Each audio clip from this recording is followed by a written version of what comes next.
نحمده ونصلي ونسلم على رسوله الكريم وعلى آله وصحبه أجمعين. فأعوذ بالله من الشيطان الرجيم. بسم الله الرحمن الرحيم. إن الصلاة تنهى عن الفحشاء والمنكر وصدق الله مولانا العظيم. نہایت قابل قدر عزیزان گرامی، السلام علیکم ورحمۃ اللہ وبرکاتہ۔ یاد رکھیں، حقیقی نماز وہی ہے جو فواحش اور منکرات کا سدباب کرے، جو نفسی برائیوں، اخلاقی برائیوں کا جڑ سے خاتمہ کرے۔ حقیقی نماز وہی ہے، لیکن توجہ طلب بات یہ ہے کہ ہم 5 وقت کی نماز بھی پڑھتے ہیں، نوافل بھی پڑھتے ہیں، اس کے ساتھ ذکر و اذکار بھی کرتے ہیں، ایون تہجد کی نماز بھی پڑھتے ہیں۔ باوجود ان تمام چیزوں کے جو اثرات ہماری زندگی میں مرتب ہونے چاہیے، جو نتائج برآمد ہونے چاہیے، وہ نتائج برآمد نہیں ہوتے، بجائے اس کے کہ اخلاقی برائیوں کا ایک سیلاب ہے جس نے چاروں طرف سے ہمیں گھیرا ہوا ہے۔ آخر وجہ کیا ہے؟ بیسک ریزن کیا ہے اس کا؟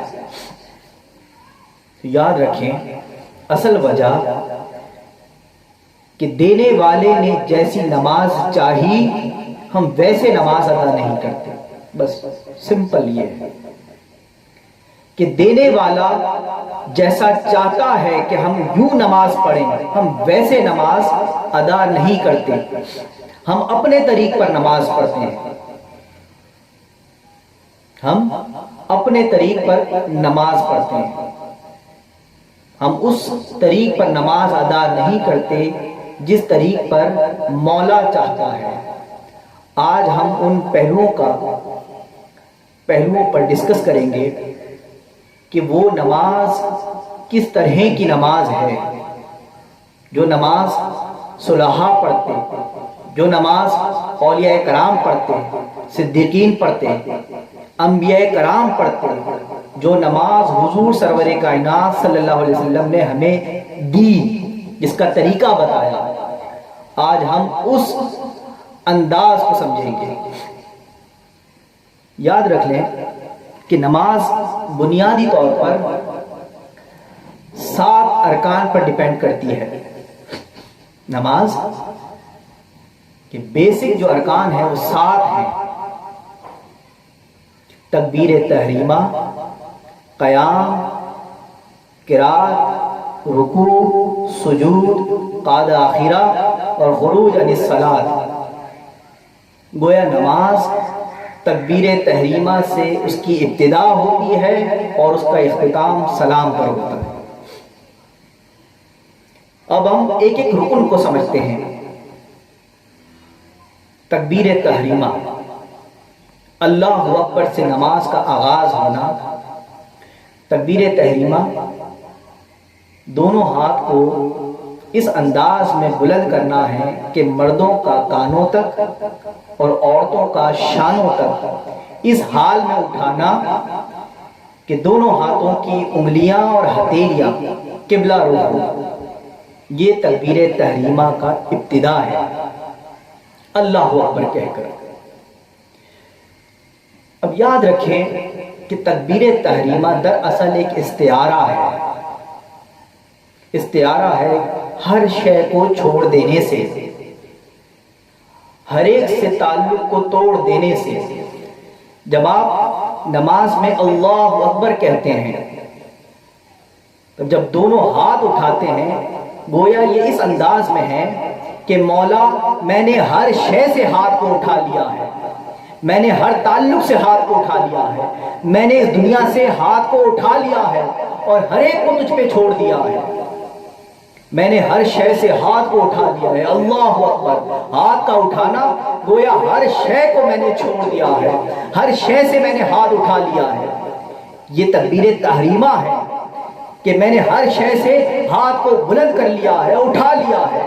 اب میرا کسی شے سے تعلق نہیں ہے، مولا دنیا کی محبت سے، دنیا کی رغبت سے، دنیا کے حرص سے، دنیا کی ہوس سے، دنیا کی لالچ سے، الغرض ہر شے سے میں نے تعلق توڑ دیا ہے، بس تجھ سے تعلق جوڑ دیا ہے، ہر شے سے میں نے تعلق کو توڑ دیا ہے، اب میرا تعلق کسی شے سے نہیں ہے، ہر وہ شے جس نے مجھے تجھ سے دور کر دیا ہے، یہ دنیا جس نے مالا اعلیٰ سے دور کر دیا، جس نے مولا کی قربتوں سے دور کر دیا، جس نے سجدوں سے دور کر دیا، جس نے حالت رکوع سے دور کر دیا، حالت قیام سے دور کر دیا، جس نے اللہ کے حضور مناجات کرنے کی کیفیت سے دور کر دیا، مولا میں نے ہر اس شے سے تعلق کو توڑ دیا ہے، ہر ایک شے سے ہاتھ کو اٹھا لیا ہے۔ تکبیر تحریمہ اصل میں یہ ہے کہ ہر شے سے میں نے ہاتھ اٹھا لیا ہے، میرا جسم، میری روح، میرا قلب، میرا من، ہر شے کا تبدل ہو چکا ہے، ہر شے کو میں نے کاٹ لیا ہے، میں ہر شے سے کٹ گیا ہوں، بس تیرا ہو گیا ہوں۔ مولا سلام جو مستحسن عمل ہے، مستحب عمل ہے، لیکن اس سے ایک تعلق پیدا ہوتا ہے، اس سے ایک تعلق پیدا ہوتا ہے، اگر کوئی سلام کرے تو اس کا جواب دینا واجب ہے، مولا حالت نماز میں اگر کوئی سلام کرے تو اس کے جواب کو بھی میں نے اپنے اوپر حرام کر لیا ہے، ہر ایک سے تعلق کو توڑ دیا ہے، بس مولا تجھ سے تعلق جوڑ دیا ہے۔ ہاتھ کو اٹھانا اس حال میں ہے کہ مولا ہر شے سے ہاتھ کو اٹھا لیا ہے۔ اللہ نے قرآن مجید میں فرمایا نا وَاذْكُرِ اسْمَ رَبِّكَ وَتَبَتَّلْ إِلَيْهِ تَبْتِيلًا، اور اپنے رب کو اس حال میں یاد کرو کہ ہر ایک کو چھوڑ کر بس اسی کے ہو جاؤ، ہر ایک سے منہ موڑ کر بس اسی سے جڑ جاؤ، ہر ایک کو بھول جاؤ بس اسی سے ہو جاؤ۔ مولا میرا اٹھنا بیٹھنا ہر حال تیرا ہو گیا ہے، میں اٹھوں بیٹھوں جاگوں سوؤں ہر حال میں تو میرے ساتھ ہے، میں تنہائی میں ہوں تو تب بھی تیرے ساتھ ہوں، آپ تنہائی میں بھی ہوں تو تب بھی اللہ کے ساتھ ہوں، کاروبار میں ہوں تو تب بھی کاروبار آپ کو اپنے مولا سے دور نہ کر سکے، آپ خلوت میں ہوں تو تب بھی اللہ کی معیت میں ہوں، اور جلوت میں ہو تو تب بھی ایک لمحہ بھی آپ کو اللہ سے کوئی غافل نہ کر سکے، آپ کی پوری زندگی اللہ کا ذکر بن جائے، آپ کا اٹھنا بیٹھنا سونا جاگنا کھانا پینا ہر کچھ اللہ کی رضا کے لیے ہو جائے، آپ کی حیات مکمل وظیفہ حیات بن جائے، اللہ کا ذکر بن جائے، سراپا ذکر الہی بن جائے۔ یہ ہے تکبیر تحریمہ کہ میں نے ہر شے سے ہاتھ اٹھا لیا ہے، ہر شے سے ہاتھ اٹھا لیا، ہر شے سے کٹ گیا ہوں، تبتل ہو گیا ہے۔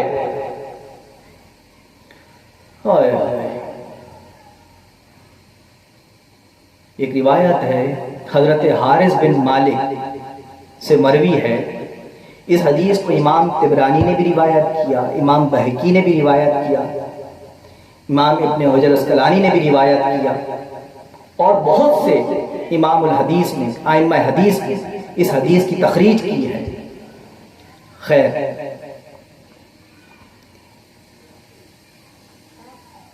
حضرت حارثہ فرماتے ہیں کہ ایک مرتبہ میں جا رہا تھا راستے میں تو حضور علیہ الصلوۃ والسلام سے ملاقات ہوئی، تو حضور نے پوچھا کہ یا حارثہ کیف اصبحت یا حارثہ، کیا سوال ہے، کتنا انوکھا کتنا عجیب، یہ نبی کی شان ہے، بندے کی عام بندے کی کیا مجال جو کوئی یہ سوال اس انداز میں کر سکے۔ آئے ہائے، کیف اصبحت یا حارثہ، اے حارثہ تم نے صبح کس حال میں کی، اے حارثہ تم نے صبح کس حال میں کی، کس حال میں صبح کی۔ آئے ہائے، تو فرماتے ہیں کہ یا رسول اللہ اصبحت مؤمنا حقا، یا رسول اللہ میں نے ایمان کی حقیقت کو پاتے ہوئے صبح کی، میں نے ایمان کی حقیقت کے ساتھ صبح کی، حالت ایمان میں صبح کی، ایمان کی حقیقت کو پاتے ہوئے صبح کی۔ آئے آئے کیا جواب ہے کہ یا رسول اللہ میں نے ایمان کی حقیقت کے ساتھ صبح کی۔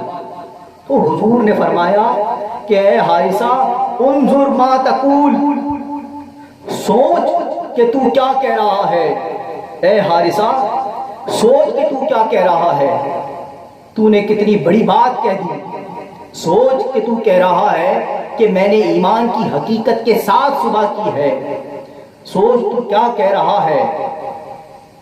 فرمایا مزید کہ فَإِنَّ لِكُلِّ شَيْءٍ حَقِيقَةٌ، اے حارثہ ہر شے کی ایک حقیقت ہوتی ہے، ہر شے کی ایک حقیقت ہوتی ہے، بتا فما حقیقت ایمانک، اے حارثہ بتا تیرے ایمان کی حقیقت کیا ہے۔ ہر شے کی اپنی ایک حقیقت ہوتی ہے، ہر شے اپنے اندر ایک حقیقت رکھتی ہے اپنی دلیل پر، بتا تیرے ایمان کی حقیقت کیا ہے۔ فما حقیقت ایمانک، تو نے اتنی بڑی بات کہہ دی کہ اصبحت مومنا حقا، فما حقیقت ایمانک، بتا تیرے ایمان کی حقیقت کیا ہے۔ اب جملے سنیے گا، فرماتے ہیں کہ یا رسول اللہ ازفت نفسی عن الدنیا، فرماتے ہیں یا رسول اللہ ازفت نفسی عن الدنیا، بس دنیا سے بیزار ہو چکا ہوں، میرا وجود، میرا من، میرا جسم، میرا قلب، میری روح، میرا نفس دنیا سے کٹ چکا ہے، دنیا سے لا تعلق ہو چکا ہے، دنیا سے بیزار ہو چکا ہے، میں دنیا سے تبتل ہو چکا ہے، کٹ گیا ہے یا رسول اللہ۔ توجہ طلب بات ہے، آپ دنیا میں رہیں، دنیا میں کھائیں پیئیں، کاروبار کریں، تجارت کریں، حلال و حرام کے فرق کو ذہن پہ رکھیں، حضور صلی اللہ علیہ وسلم کی سنت کے مطابق زندگی گزاریں، ہر کام کریں، دنیا سے خود نہیں نکلا پر دنیا کو خود سے نکال دیا ہے، دنیا سے نہ نکلو پر دنیا کو خود سے نکال دو، دنیا میں رہو پر دنیا کو خود میں نہ رہنے دو۔ یا رسول اللہ دنیا سے کٹ گیا ہوں، بیزار ہو چکا ہوں، اور جب سے دنیا سے بیزار ہوا ہوں تب سے راتوں کو بیدار ہو چکا ہوں۔ فرماتے ہیں کہ وَأَزْهَرْتُ لِذَلِكَ لَيْلِي وَازْمَأَنَّ نَهَارِي، فرماتے ہیں یا رسول اللہ جب سے دنیا سے بیزار ہوا ہوں تب سے راتوں کو بیدار ہو گیا ہوں، تب سے راتیں مصلی پہ گزرتی ہیں، کبھی حالت قیام میں ہوتا ہوں، کبھی حالت رکوع میں ہوتا ہوں، کبھی حالت سجدہ میں ہوتا ہوں، کبھی حالت مناجات میں ہوتا ہوں، کبھی اس رب سے سرگوشیاں کرتا ہوں، اپنی مناجات کرتا ہوں، رات یوں بسر ہوتی ہے اور دن بھر پیاسا رہتا ہوں۔ پیاس کس شے کی کہ مولا پھر دن کا یہ اجالا گزر جائے، اے دن کے اجالے تو چلا جا، پھر رات کی تاریکی آئے، پھر سے میں مصلی کی جنت پالوں، پھر سے رات میری مصلی پہ گزرے، حالت سجدہ میں گزرے، پھر سے رب میرا مولا مجھے شراب معرفت پلائے، شراب محبت پلائے، وہ شراب جو میں حالت گریہ ازاری میں پیتا ہوں، وہ شراب جو میں حالت سجود میں پیتا ہوں، وہ شراب جو میں حالت رکوع میں پیتا ہوں، وہ شراب جو میں حالت قیام میں پیتا ہوں، وہ شراب جو میں مناجات میں پیتا ہوں، کبھی وہ پردے ڈالتا ہے، کبھی مولا پردے اٹھاتا ہے، کبھی میں اس کو اپنا حال سناتا ہوں، کبھی وہ کہتا ہے کہ تو کون ہے، میں کہتا ہوں مولا تیرا بندہ ہوں، آئے ہائے ساری رات یوں بسر ہوتی ہے، اور جب دن کا سورج طلوع ہوتا ہے تو کہتا ہوں کہ دن کے اجالے تو چلا جا، پھر سے رات آ جائے اور پھر سے وہ شراب معرفت نصیب ہو، وہ شراب ذکر و اذکار ملے، شراب مصلی ملے، شراب سجدہ ملے، شراب رکوع ملے، پھر سے رات یوں بسر ہو۔ آئے آئے ساری رات کے انتظار میں رہتا ہوں،